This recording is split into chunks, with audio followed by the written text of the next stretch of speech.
Dans l'Évangile, on voit Jésus souvent accomplir des guérisons. Un ami médecin dit volontiers « je soigne », mais c'est le Seigneur qui guérit.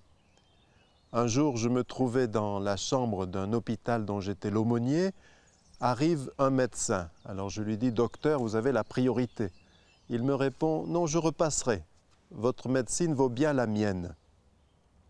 C'est vrai que le Seigneur guérit en donnant aux chercheurs le génie et au personnel soignant la délicatesse. Tant il est vrai que la guérison, en fait, c'est une alchimie de compétences et d'attention, de confiance.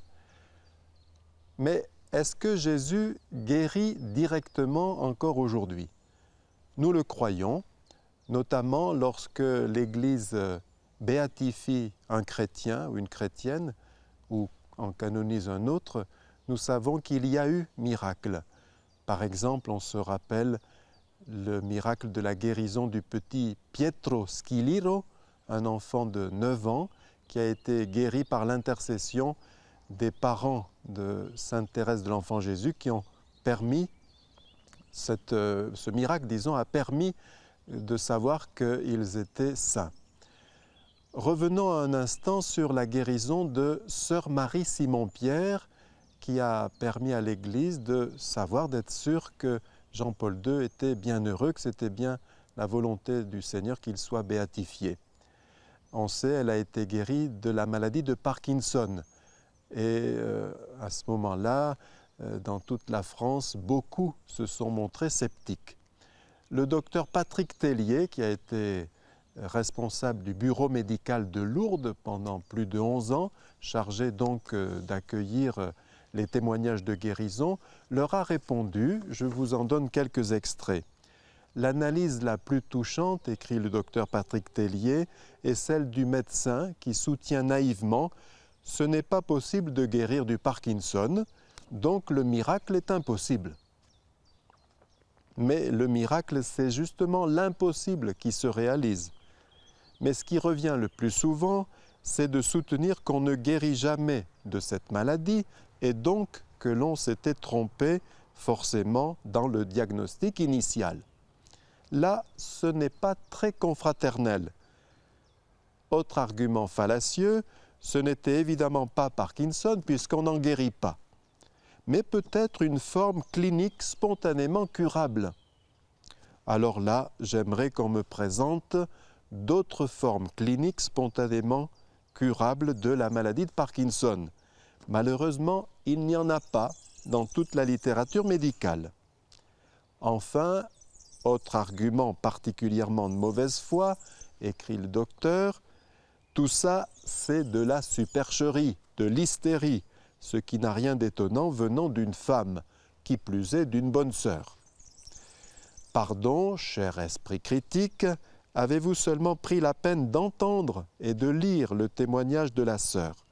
Si tout le monde était aussi équilibré et paisible, la face du monde changerait. Il n'est pire sourd que celui qui ne veut pas entendre. Il y aurait beaucoup encore à dire sur un si beau miracle, si pur, si juste. Tous ces critères nécessaires pour reconnaître un miracle sont ici parfaitement rassemblés. Jean-Paul II méritait un si beau miracle. Et le docteur Tellier conclut en nous rappelant que les miracles ont pour sens ultime de nous remettre dans cette certitude que nous vivons désormais dans ce monde nouveau inauguré par la résurrection du Christ. Oui, dès le début du christianisme, les miracles de Jésus en faveur des malades ont poussé les chrétiens à se mobiliser pour tous ceux qui traversent cette épreuve. Témoignage du Père Joseph-Marie Verlinde. On l'a entendu prêcher le carême à Notre-Dame de Paris. Il est le fondateur de la famille Saint-Joseph. Il organise avec sa communauté des sessions de guérison.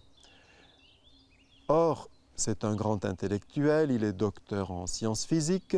À 14 ans, il avait abandonné sa foi chrétienne parce que personne ne pouvait vraiment répondre à ses questions pertinentes sur la foi, donc il avait pensé que ça n'était pas crédible, mais le spirituel continuait de le travailler. Et à l'université, il s'est laissé initier à la méditation transcendantale, ce qui l'a conduit à devenir le disciple immédiat d'un grand gourou célèbre, qui l'a conduit dans des ashrams hindous où très peu d'occidentaux sont allés. Comment est-il revenu à la foi chrétienne? Eh bien, notamment par des petits faits comme celui-ci. Un jour, alors qu'il traversait une ville au petit matin, dans la pénombre, il bute sur ce qu'il identifie comme un corps humain. Et il voit que cette personne est encore en vie, qu'il suffirait de l'emmener à l'hôpital. Il le dit au gourou. Et le gourou lui dit « Viens, laisse-le ». Alors, comme Jacques, à ce moment-là, hésite, il lui dit « Laisse-le, c'est son karma ». Sous-entendu, on ne peut pas l'arracher à son destin. C'est comme ça. Et là, son sang de chrétien n'a fait qu'un tour. Il s'est rappelé évidemment la parabole du bon samaritain. Et c'est par petites touches comme celle-ci qu'il va revenir à sa foi chrétienne. Et oui, parce que nous avons tous en nous un pouvoir de guérison, en tout cas un don pour soulager, pour réconforter. À preuve de petites anecdotes qui nous viennent des enfants, tant il est vrai qu'ils sont souvent nos professeurs. La première s'est passée au Vietnam, pendant la guerre. Des obus étaient tombés sur une école et plusieurs enfants étaient grièvement blessés. On réunit ceux qui ne l'étaient pas et un médecin et une infirmière américaine, dans un français approximatif, leur expliquent que pour sauver la vie d'une petite fille, il faut qu'ils donnent leur sang. Alors on pose la question, qui veut bien? Silence grave et lourd. Et puis finalement, timidement, un enfant lève la main, on fait le test de compatibilité et on commence la transfusion. L'enfant à ce moment-là se met à pleurer.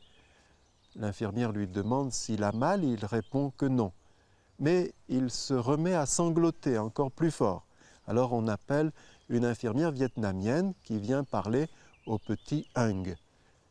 Et l'infirmière vietnamienne, après avoir parlé avec lui et l'avoir apaisé, dit qu'en fait, il avait compris qu'on lui demandait de donner sa vie pour que l'autre petite fille puisse vivre. Et il venait de lui demander « Quand est-ce que moi je vais mourir ?» Et malgré ce malentendu, il avait accepté ce qu'on lui demandait. Une personne disait un jour, alors qu'elle avait échappé à une tentative de suicide, « Docteur, vous m'avez empêché de mourir, mais vous ne m'avez pas donné des raisons de vivre. » Voilà, tout est là. Dans un jardin public, un enfant, avec sa maman, voit un vieux monsieur assis sur un banc, tout triste. Il ne sait pas que ce monsieur vient de perdre son épouse, mais il a pressenti quelque chose. Il a vu aussi ses larmes discrètes perler sur sa joue. Alors il va s'asseoir à côté de lui. Maman attend, puis au bout d'un moment, elle lui dit « Mais laisse faire le monsieur, viens, tu vois bien que tu l'embêtes, tu le déranges. » Et l'enfant répond « Je ne le dérange pas, maman, je l'aide à pleurer. »